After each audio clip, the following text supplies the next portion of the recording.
I live in a small town myself, and it's not quite, as rural as I'd like it to be. But I absolutely love the outdoors. I love being out in nature. And as far as I'm concerned, the further away my neighbors are, the better off, I think I'm gonna be. So is there a lot of wildlife and deer running around your area? Oh, yes.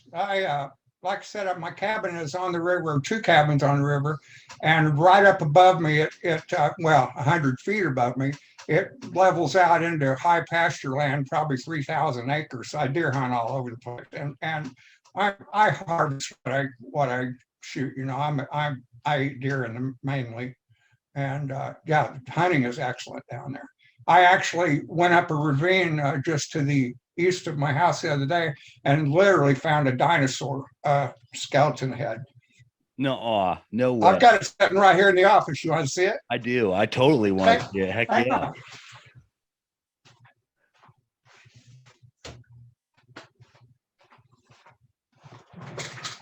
Can you see it? I can see it. Oh, you would lift it up just a little bit more. It's right in the bottom of the camera. I can't barely see. Oh wow, look at that. Now, there's one eye, there's the other eye, and when you turn it over, here's the bones that go There's, through the throat. yep.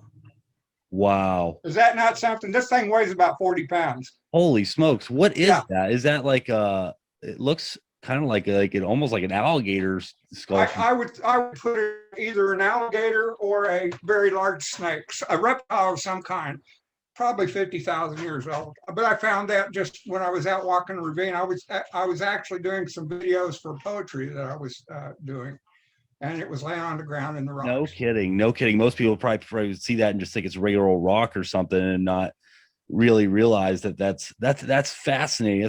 Isn't that cool? That is cool, man. What's the history like then with that area? Was there a lot of Native American tribes in that area, or This county borders, it's within 5 miles of Arkansas and 5 miles of Oklahoma. And when you cross into Oklahoma, it's all Indian territory over there. I mean, there's several different tribes. In fact, I've got several friends that are in the different tribes over there. But yeah, there's a lot of Indians around here. I don't know. It's when you walk into this county, you're probably dropping back 50 years. It's just, it's a neat thing. They used to call it Snake County. And when I first got my license, people said, "You're going to go practice in Snake County? What the hell are you doing?" And I said, "I love this county. I love the wildness and the independence." heck yeah, that's great. So do you write then a lot down by the river, by your area, the river there? Oh yeah, I have a picnic table that sets out, and I can look out at the river flowing, and I can look up at the hills, or I can turn around, and the bluffs behind my cabin are like 100 feet high. So either way, I'm looking at wilderness any way I go. That sounds really beautiful. On your website, you call that place Solitaire. Is that correct? Correct. Could you tell me a little bit about that and a little bit about why you call it Solitaire and what I that sure means will. to you? Matter of fact, I wrote a poem about it. Solitaire to me is a diamond in the rough. It's something, and the second I thought this is my diamond in the rough, and it will keep me sane, and it has I've been living down there 36 years now. But I had my son and my daughter back when they were just little bitty ones. I pulled a great big flat rock out of the river and bleached it, and they put Solitaire on right across the middle of it. And it just turned out that as we wrote out Solitaire, the T showed up like a great big cross right in the middle. It's amazing. And I put it red, white, and blue, and I've had it hanging in front of my screen for the entire time I've lived there. It's just really neat. If you like, I'll tell you the poem to it. Heck yeah, I'd love to hear that. All I'd right. love to hear your poem. You have to have a little background. My father was in the FBI. I was born in Washington, D.C. And we moved home when I was a really early age. And I ended up buying this place on the river, and I moved home. That's my history. So, born in the city to a lawman, moved home by God's grace, raised in the country owned by no man, of the city there is no trace. It's peaceful here and quiet. It's when the river talks. Birds keep time. It's leaves brush time. Birds keep time on solitary walks. I live up in the town now, but return when I can. Solitaire is my heart's delight. I am a riverman. I love that. I absolutely love that. That's so cool. That's really Thank you. beautiful. Do you have like a poetry book then that you have published as well? I do. We just it just came out like maybe a week ago, week and a half ago. And it was from scraps of paper that I had written and thrown in drawers for 20 years. I finally dug them all out and we put together in book form. I've got a couple of songs in the back. I also have a book of Christmas poems and short story that is in print right now. And then my trilogy, I have written another series and I'm on book 4 of that one. The first book on it is due to come out next month. Okay. Okay. And that series, is that the Colony series then? The Colony series is totally complete. This is a brand new series that I've started, and it's a time travel series. I'm fascinated with time travel. I think that we as puny men are fooling ourselves if we think we're the only intelligent species around here. And once I went to Peru, my outlook on life totally changed. Oh, I'd love to hear about that. You took a trip to Peru, and I did. I totally agree with you on the level of like time traveling and extraterrestrial life, if that's what you're getting at. Exactly. I absolutely I believe in all that stuff and get down with it. And so you tie that into then your books, kind of those metaphysical realms then. Yes, yes. As a matter of fact, when I went to Peru, I went into Machu Picchu and then I climbed Montaña Machu Picchu, which is right beside it. It's another 5,000 foot up above the city. And those stones are 10 times bigger than a car, and you can't put a playing card in between them. And the Indians, the Peruvians that are there, and even the Incans before they got wiped out, would tell you that there was a civilization more ancient than them that designed those rocks. So you just cannot even fathom that somebody that had stone tools could even remotely make these buildings. For sure. The technology we have today would barely even, like the pyramids, for example, we couldn't reconstruct the pyramids with our modern technology. Well, they also, if you really check into it, there's the stones that are built have almost an L shape back behind them, and they're built for earthquakes. You can have an earthquake in Peru and the rocks will shift, but they'll set back in place. So they never fall out of place. Really? So I did not know that. yeah. Know that. You cannot take a laser cutter technology that we have today and create those stones the way they're cut because you have to bend it to make the cuts. And another thing, you were talking about the pyramids, they have found, DNA testing has found cocaine traces in Egyptian rulers. Now, we all know that cocaine's only made in one place on earth, and that's in South America.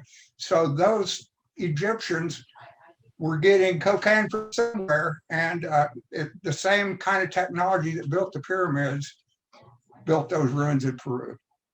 So somebody was traveling back and forth across the pond. For sure, man, for sure. Now, correct me if I'm wrong, but is Peru, is that where do they have the elongated skulls? They have you see a lot of the old ancient pictures of remains of like the elongated skulls, and I believe that was the Peruvians, wasn't it?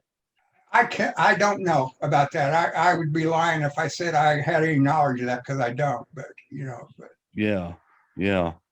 That's super fascinating, though. I'd love to check that out. I'd love to go to Peru. Well, and it's just a region there, Peru and Bolivia and Colombia, right there in those areas, all have the same kind of buildings and technology. So whoever was there traveled around in about a 700-mile radius and made these buildings. Now, what drew you to want to go to Peru? Like, what started that adventure? Was it just kind of get away, or? I have wanted to go to Peru since I was a kid, and I belong to a organization called TUT, which is Truly Unique Thinkers, and they were as a group they go somewhere about twice a year until the pandemic hit, and they were advertising going to Machu Picchu, and I said, you know what, if I don't go, I'm going to go. And I signed up, and off I went. This sounds like an awesome trip. How long were you there? About 8 days. 8 days. Yeah, That's awesome. That is so cool, man. it was fun. It's something that, like I said, it changed my outlook on life.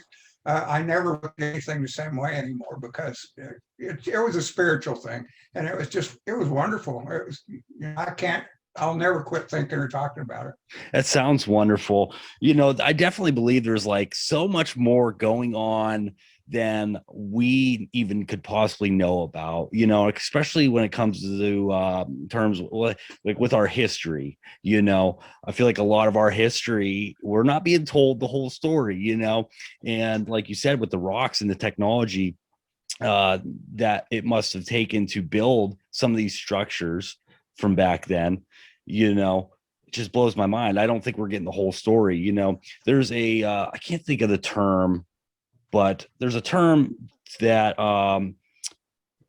involves where we think that we're as advanced as we've ever been, that all previous years, all these civilizations, they've just been kind of dumber than us. And I don't believe that's the case at all. I think there were civilizations in the past that were more advanced than we are now.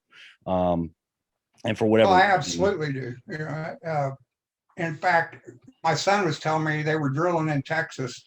They were down about 6,000 feet drilling for oil, and they pulled up a steel hammer, and that the density of the steel and the hardness of the steel was made by a very advanced civilization. Now, you tell me what a steel hammer was doing 4,000 or 5,000 feet in the ground. Holy smokes! Are you serious? Yeah. Where was that at? Texas.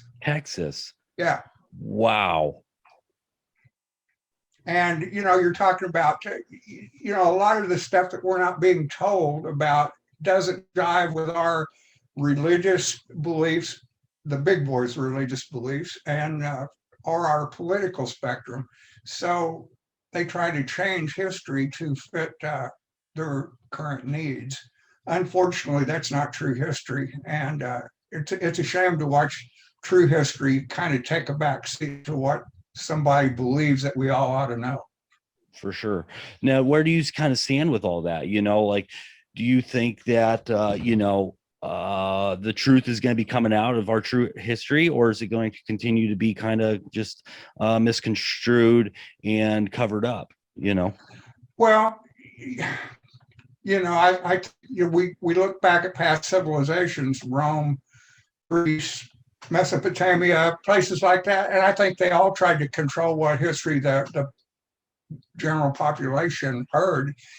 But one by one, they've all fallen. And one by one, we find out through research or archaeological digs exactly what happened or what caused their demise. And I think someday people will learn the real history. I think so too. I think so too. Absolutely. I had a question I was going to ask you. And it just slipped my mind. With time traveling and the future, technologies, do you think that those capabilities are going to be, we're going to have those capabilities accessible to us in the near future? I do. In fact, I think that those capabilities will be in the very near future. There's a couple of documented instances. My son's a big conspiracy nut. And he was showing me some documented instances. One was a guy showed up and made, I don't know, $200 million in 2 weeks on the stock exchange. He already knew what stocks he wanted to buy in advance, and they arrested him. And you can look it up. And they arrested him, put him in jail, and charged him with stock fraud or whatever he does. Another friend showed up, and they and bonded him out for $1 million bond. Bonded him out. They put him in a hotel room after he bonded out, and put a guard on the door. When they went to get him the next day, they were gone, and there's no trace of him nowhere. No kidding. Yeah, there's more than one instance of that. So time travel is here. It might not be in this year, but somebody's coming back to here. I do believe that. I truly do. My mind's so wrapped up in like dimensions lately, and like my belief. I have a belief that we live in multiple dimensions. There's different timelines and dimensions and things. And one thing that really kind of blew my mind as far as the time traveling story goes is The Adventures of Baron Trump, which was a book that was written, I think Yes, it was 1905 or something like that. And you've heard of this then. I have. And that blew my mind, just the whole connections that were made between Tesla and Trump's grandfather being the investigator into that, and just the story itself kind of blew my mind. And there's instances like that really just make you step back and go like, wow, is this a coincidence, or is this something from the future, coming back to the past to kind of give us direction? Exactly. And I get into a little of that in my second series, uh, which is kind of set where there are I call them wind travelers or time travelers, and they have a time machine that is disguised as an old house. And the tools that you use to trigger it are gold pieces, because man's base desire is greed, and so the triggers are made out of gold. And these 24 triggers can put you into 24 different spaces of time. So that's and your alternate universes would be working there. It's like my first one takes us to 1822 New Mexico, when the first Americans were allowed to trade over there by the Spanish, and then it goes from there. And that's your second series. Correct. Correct. What's the name of that series called? Endless Times. Endless Times. Okay. Mhm. Okay. So that one's not related then to the Colony series at all? Not at all. It's a different series, and there is a possibility of 24 books coming out of that one. Oh, wow. That's And great. I'm on number 4 now. I'm working on number 4. That's so cool. So I kind of want to talk about the Colony series a little bit. And I was wondering if you could kind of get into a little bit about what that's about, for people out there listening. Sure. That don't have Okay. Book number 1. Protagonist is an attorney, and he raises bees, and he's sitting there one day, and he starts thinking, what's going to happen if the bees disappear? Well, in time, the bees start disappearing, and then one day they totally disappear. And protagonist is going, wow, I can read the handwriting on the wall here. This world's going to go to hell in a handbasket. He and the world does. I mean, the food supplies up to nothing. The major countries, first world countries, draw back within themselves and close their borders. All the rest of the countries start starving to death. War, nuclear war, Holocaust becomes inevitable. He decides that the only way to survive a nuclear war, because all the have-nots will be coming out of the cities to get anything that's out in the country. So he finds a cave, stocks the cave, and a nuclear war develops. That goes over the course of a couple of years. Nuclear war happens. He pulls his extended family into the cave and closes the door. Little does he know it's going to be 10 years before those doors open back up, and he's got supplies for 6 months. A nuclear war happens. There's enough nuclear dust thrown into the atmosphere that it creates a haze that the sun can't penetrate. The world freezes. Everybody on Earth dies, and it goes from there. All right. That sounds like a pretty good and exciting post-apocalyptic series. Now, the kicker, Guardians, the creator's Guardians, I think there's a creator for everything. That we can't just say this Earth happened out of a speck of dust. Something created it. And the creator has put Guardians in place to ensure that tiny bunch of survivors makes it back to Earth. The opposite of the creator would be the black or the destroyer that wants nothing on Earth but giants and themselves, you know. And the fight for good and evil still rages on inner Earth. And the hypothesis of the book is, will good triumph over evil and man come back out, or will evil succeed and Earth will be no more except to evil?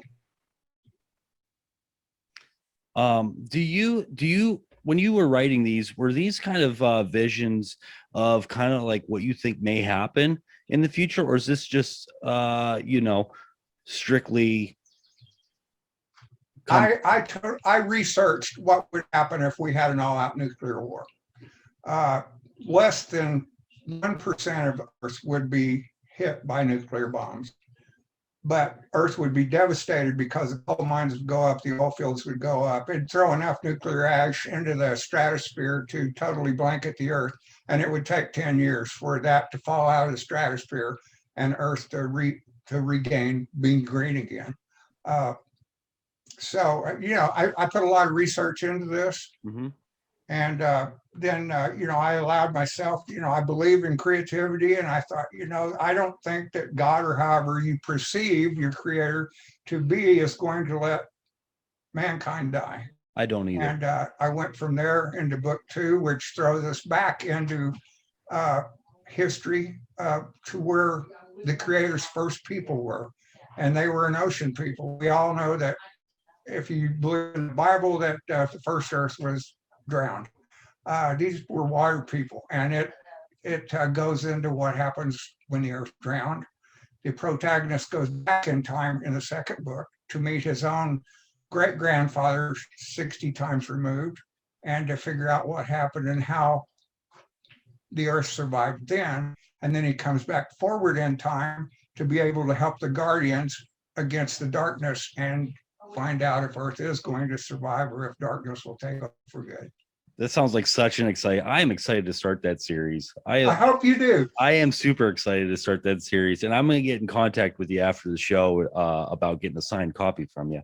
You absolutely will. You mentioned, kind of Inner Earth a little bit, and that triggered a thought that I wanted to talk to you about. We talk about extraterrestrials a lot, aliens, extraterrestrials, extra being something else. What about inside? Do you believe that we're getting the conspiracy here a little bit? Do you believe that there are beings? Do you believe the Earth is hollow and there are beings living inside the Earth? I believe the Earth is hollow. My books reflect that, and the Guardians live inside the Earth. And another switch that I put in there was that if the creator can create a wonderful, huge Earth on the outside, why can't he put a little bitty Earth on the inside to protect all the animals and the creatures of the Earth until such time as the Earth needs repopulated? So yes, there is a hollow Earth. I totally agree with that statement, because there's been multiple reports. There's been multiple, if you look at like Google Maps and things like that, there's supposedly entrances on the North and South Pole to the Earth, like tunnels that will take you in. And also in the Grand Canyon as well. I've heard that there's certain parts of the Grand Canyon that people aren't allowed to access or go to because there's entrances to the Earth. There's been sightings of flying objects and things going into mountains and not coming out, and just a lot of crazy stuff. And I wanted to get your thoughts on all of that, on that Inner Earth stuff, because I love it. I totally agree with it. I think that Inner Earth is populated, or in my book will be populated, right, if not already. Right. What do you think is happening then, like with everything going on right now? I personally believe that we are on the front lines of like some type of spiritual battle going on right now.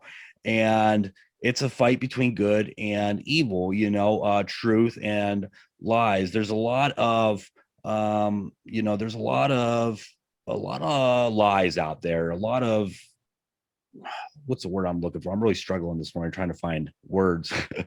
But there's a lot of misinformation out there, and I feel like that's part of the battle, is to find that truth, And what do you think's gonna happen? What's the head? How much longer until we get the truth that there's a colony inside the earth, there's aliens that are observing the planet, Well, and this is my assistant. Her take on it is, how much longer will we go on building up lies and fighting against each other until the aliens step in and say, you're not going to destroy our Earth, and they take the reins from there.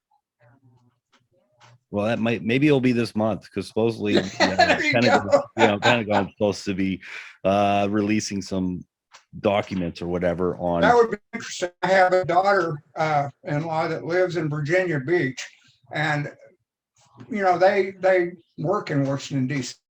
And I was listening to an Air Force pilot that was saying for the last 2 years he's been flying soares over Virginia Beach and around Washington, which is all restricted airspace. And he said he has seen UFOs daily for the last 2 years, and they're just now letting it out. No kidding. Yes, I watched it on I call it TV, but on the internet. Right. What do you think about Antarctica? What do you think's going on down in Antarctica?